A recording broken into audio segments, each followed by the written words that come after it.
شیر خدا کی اس ترتیب سے کیا مراد ہے؟ وہ 4 مراجع اور 4 مصادر دین کے بتا رہے ہیں۔ جو شخص ان 4 مصادر میں سے کسی ایک مصدر سے بھی کٹ گیا، وہ مولا علی شیر خدا سے کٹ گیا، وہ دین سے کٹ گیا، وہ شریعت محمدی کی منہاج واضح سے کٹ گیا۔ پھر یہی میں نے ریفرنس کل دیا تھا ایک اور، جو نہج البلاغہ کے خطبہ 121 میں فرماتے ہیں مولا علی شیر خدا رضی اللہ تعالی عنہ، فرماتے این قوم الذین دعوا الی الاسلام فقبلوه وقرأوا القرآن فاحکموه وہیجوا الی الجہاد فولہوا ولہ اللقاء الی اولادها۔ اور پھر طویل مضمون کل میں نے پڑھ دیا تھا اور بڑی تفصیل سے سمجھا دیا تھا۔ وہ لوگ کہاں ہیں؟ وہ صحابہ کرام جن کو اسلام کی دعوت دی گئی تو قبول کر لیا، انہوں نے قرآن پڑھا اور اپنی زندگیوں میں اور پوری دنیا میں اس قرآن کو نافذ کر دیا۔ پڑھا تو نافذ کر دیا، یعنی پیکران قرآن بن گئے، اہل قرآن، اہل ذکر بن گئے۔ جہاد کی طرف بلایا تو اس طرح دوڑ پڑے اپنی جانیں قربان کرنے کے لیے جیسے اونٹنیاں اپنے گمشدہ بچوں کی تلاش میں دوڑتی۔ یہ پورا جو ذکر کرتے ہیں اور پھر فرماتے ہیں اولئک اخوانی الذاہبون، لوگوں جان لو یہ میرے بھائی تھے۔ ایک طرف اہل بیت اطہار کا ذکر، پھر اصحاب محمد کا ذکر، اور پھر یہ اعلان کرنا کہ ان کو دشمن نہ سمجھنا۔ وہ گمراہ ہوگا وہ شخص جو خود کو میرا محب کہے اور میرے بھائیوں کو میرا دشمن جانے یا اپنا دشمن جانے، وہ گمراہ ہوگا۔ فرمایا اولئک اخوانی، وہ میرے بھائی تھے۔ یہ مولا علی شیر خدا کا اعلان آج بھی اہل ایمان کے کانوں میں گونج رہا ہے، اور مولا علی شیر خدا سے محبت کا دم بھرنے والوں کو حق نہیں کہ وہ اس اعلان سے ایک طرف ہٹیں۔ اور پھر آپ نے کیا عجیب بات کی تھی، آپ نے فرمایا تھی صحابہ کرام کا ذکر کر کے۔ اب آپ دیکھیے اہل بیت اطہار کے ذکر کے بعد یہ جملہ نہیں کہا جو جملہ آگے آ رہا ہے۔ اہل بیت نبوت کے بیان کے بعد وہ جملہ نہیں کہا جو اب آ رہا ہے، یہ صحابہ کرام کے تذکرہ کے بعد جملہ کہا ہے، اور جملہ فرمایا اپنے ماننے والوں، اپنی محبت کے دم بھرنے والوں سے۔ وہ جملہ کیا ہے؟ فرمایا ان الشیطان یسنی لکم طرقہ۔ صحابہ کرام کا پورا نقشہ، ان کی سیرت و کردار کا، ان کے تقوی کا، ان کے قرآن پر عمل پیرا ہونے کا، ان کی جہاد کے ذریعے جانیں قربان کرنے کا، دین کے ساتھ وفاداری کا، حضور کی اتباع اور پیروی اور غلامی کا پورا نقشہ بیان کر کے اب کہتے ہیں سنو، شیطان تمہیں طرح طرح کے راستے دکھائے گا، بہکائے گا۔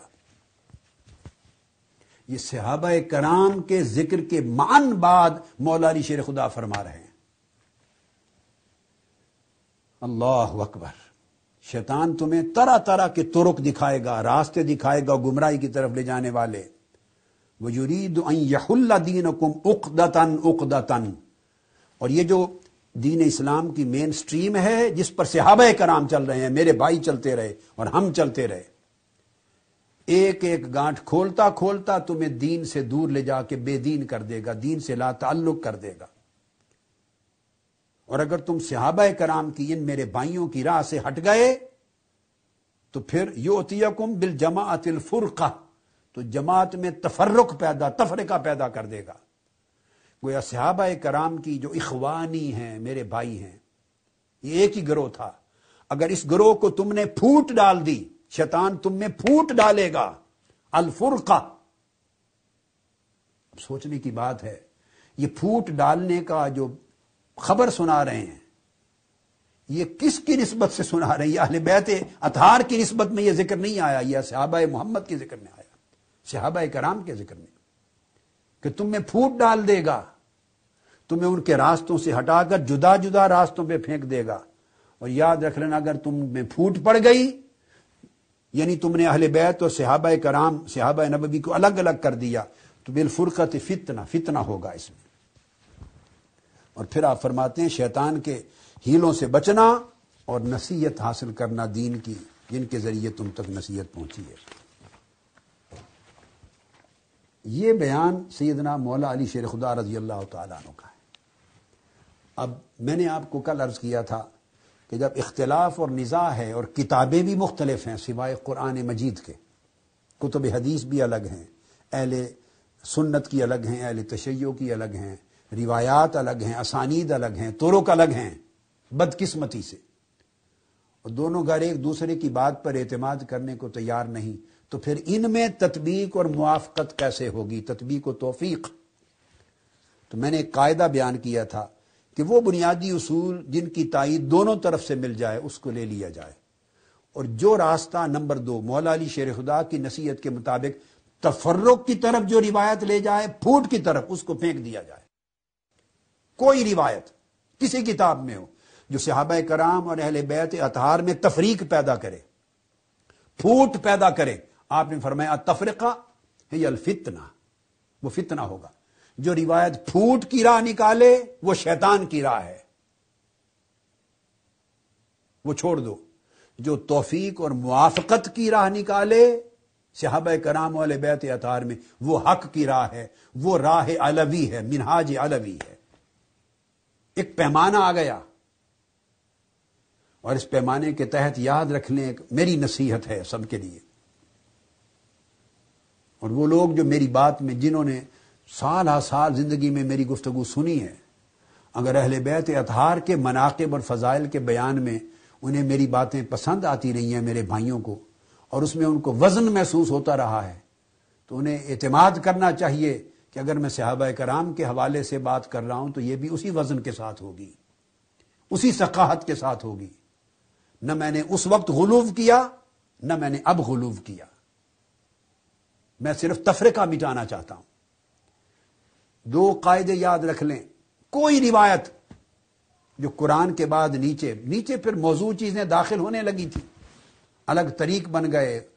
میں نے آپ کو بتایا تھا کہ چونکہ خلافت راشدہ کے فوری بعد بنو امیہ کی حکومت آ گئی، اور میرا موقف بڑا واضح ہے، میں صحابہ کرام کا اور خلفائے راشدین کا اور بالخصوص شیخین کریمین کا دفاع شان کا موضوع بیان کر رہا ہوں، مگر ایٹ دا سیم ٹائم مجھے یہ کہنے میں تامل نہیں ہے کہ بنو امیہ میں سے کوئی دور حکومت بھی خلافت راشدہ نہیں تھا۔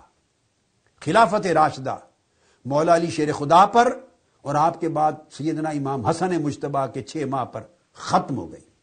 آقا علیہ السلام نے فرمایا الخلافت بعدی 30 سنہ، 30 سال پہ ختم ہو گئی۔ اس کے بعد حکومت ہے، ملوکیت ہے، سلطنت ہے، ریاست ہے، حکومت ہے۔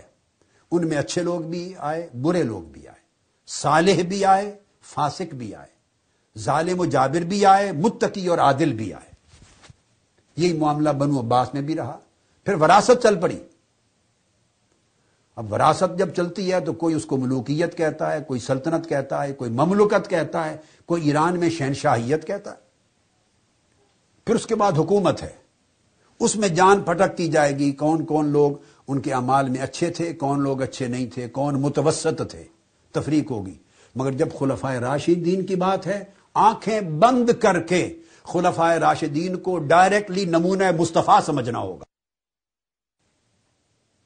کیونکہ وہ آقا علیہ السلام کے سب سے اکمل تیار شدہ شاگرد ہیں، جن کو حضور علیہ السلام نے A+ کی ڈگری دی ہے، 100% مارکس دیے ہیں، جن کو جو کسی ایک مضمون اور پرچے میں بھی فیل نہیں ہوئے، نہ مضمون ایمان میں فیل ہوئے، نہ مضمون عمل میں، نہ مضمون ہجرت میں فیل ہوئے، نہ مضمون جہاد میں، نہ مضمون ایثار میں فیل ہوئے، نہ مہاجرین فیل ہوئے، نہ انصار فیل ہوئے، نہ گردنیں کٹوانے میں فیل ہوئے، نہ مال لٹانے میں فیل ہوئے، نہ غار میں رہے 3 رات حضور کی حفاظت کرتے ہوئے، نہ تب فیل ہوئے، نہ 3 دن مکہ سے مدینہ کے سفر میں فیل ہوئے، نہ مکہ میں حضور کے بستر پر لیٹے ہوئے مولا علی شریف، نہ وہ فیل ہوئے، نہ غار میں اپنا انگوٹھا سانپ کے سموہ میں دے کر خود مر جانے کے ڈر کے حال میں بھی فیل نہ ہوئے، نہ احد میں فیل ہوئے، نہ بدر میں، نہ احزاب میں، نہ حنین میں، نہ غزوہ بدر میں، نہ حنین میں، نہ حوازن میں، نہ حدیبیہ میں، نہ حجت الوداع تک۔ تو جو پوری عمر فیل نہیں ہوئے، انہیں یکلخت، یہ کہاں کا انصاف ہے کہ حضور